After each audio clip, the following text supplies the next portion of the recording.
Good evening मेरे प्यारे बच्चों, मैं आज आपके लिए फिर एक वेरी इंपॉर्टेंट क्वेश्चन लेकर आया हूं जो कि बोर्ड के लिए तो इंपॉर्टेंट है, लेकिन किसी भी कॉम्पिटिटिव एग्जाम, कंपटीशन के एग्जाम, एसएससी, टेट, अनदर कोई भी एग्जाम के लिए भी इंपॉर्टेंट है।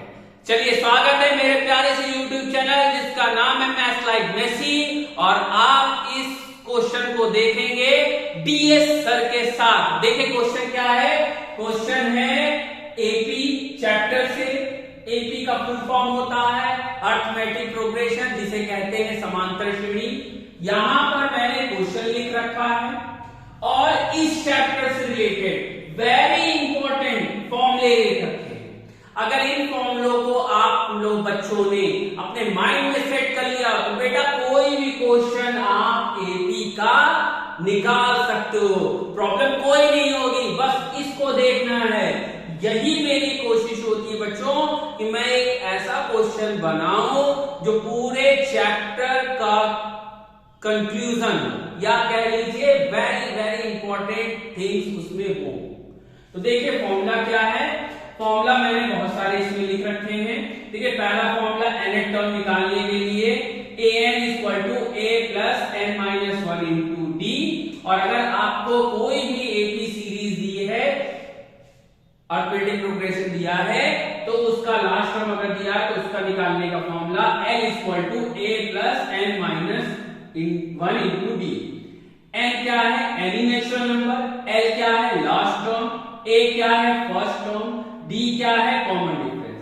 अगर आपसे कहा जाए कि 3 एपी के 3 टर्म्स यूज करिए तो a minus D, a plus D. अगर 4 कह रहा है तो a minus 3d, a minus D, a plus D, a plus 3d।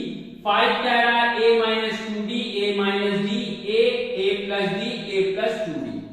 अब बच्चों अगर आपको सम निकालना है, ठीक है, तो दो फॉर्मूले हैं Sn equal to n by 2 a plus l जब लास्ट टर्म दिया हो। अगर नहीं दिया है तो ये।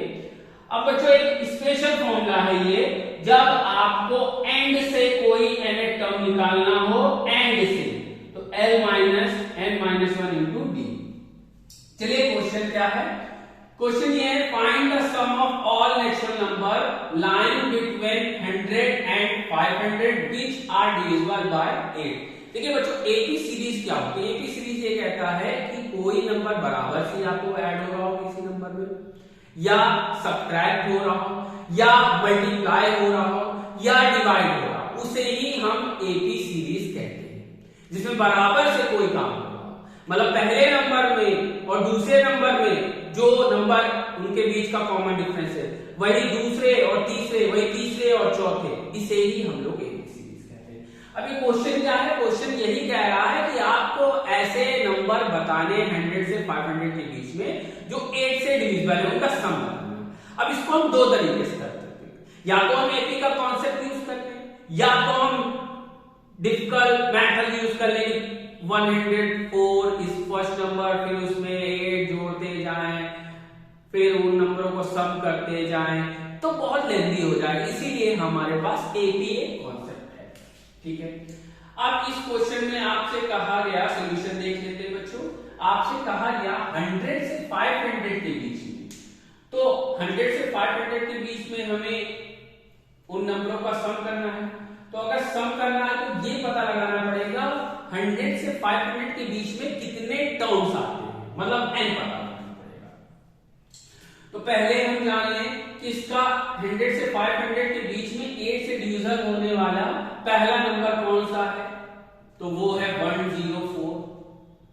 या हम कह लें एपी सीरीज बना लें, तो 104, फिर इसमें ऐड कर दीजिए 8, तो 112, और लास्ट आपका बनेगा 496। ठीक है बच्चों, ये सीरीज है 100 से 500 के बीच में। तो पहला 104, कॉमन डिफरेंस बच्चों 8 से डिविजिबल है, तो वही कॉमन डिफरेंस हो गया 8। निकालने का तरीका भी है a2 माइनस a1, अगर आप करेंगे तो देखेंगे यही आएगा। और लास्ट टर्म इसमें क्या दिया है 496। अब इसके हेल्प से हम लोग n निकालेंगे। तो कौन सा फॉर्मूला में यहां से बच्चों कॉपी आउट करें, l equal to a plus n minus 1 into D. L की जगह क्या रखेंगे 496, ए की जगह 104, n माइनस 1, डी कितना है 8। अब हम 196 subtract by 104 n minus 1 into D, subtract किया 6 में से 4 2 9 392 n माइनस 1 इंटू डी। अब इस d से हम इसको डिवाइड कर दें 392 डिवाइडेड बाय 8 n माइनस 1, ये आ जाएगा 49 n माइनस 1। तो n इक्वल टू 49 प्लस 1, तो कितना आ गया बच्चों n की वैल्यू 50। n की वैल्यू कितनी आ गई बच्चों 50। अब हमें ये तो पता चल गया 100 से 500 के बीच में कितने टर्म बनेंगे जो 8 से डिविजिबल होंगे 50। अब इनका हमें सम निकालना है, तो n की जगह 50 आ गया। सम निकालने के लिए हम वाला फॉर्मूला यूज कर ले, ये भी यूज कर सकते हैं ये भी, क्योंकि लास्ट टर्म पता है तो सिंपल वाला ही बच्चों हम लोग यूज करते हैं। a की जगह क्या रखेंगे 104, लास्ट टर्म क्या है 1496।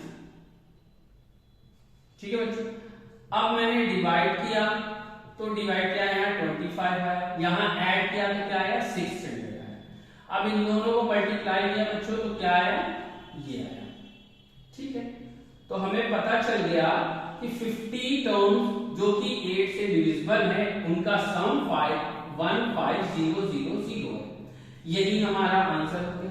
देखिए इसको हम लोगों ने बच्चों बहुत आसानी से कर लिया, इसीलिए मैथ में कॉन्सेप्ट आया 80 का। ये आपके 11th के लिए भी इंपॉर्टेंट है और 10th के लिए तो है ही है, और आने वाले बोर्ड के एग्जाम में तो आ ही रहा है, किसी कॉम्पिटिटिव एग्जाम के लिए भी बहुत इंपॉर्टेंट। बच्चों मुझे आपसे एक ही बात कहनी है कि आप लोग कमेंट नहीं करते हो, वीडियो तो देख रहे हो लेकिन कमेंट नहीं कर रहे हो। कमेंट करो अगर आपको इस चैप्टर से पूरा फुल वीडियो चाहिए, हर एक चैप्टर की एक्सरसाइज से या मोर देन आपको चाहिए, तो आप लोग कमेंट करो। All the best.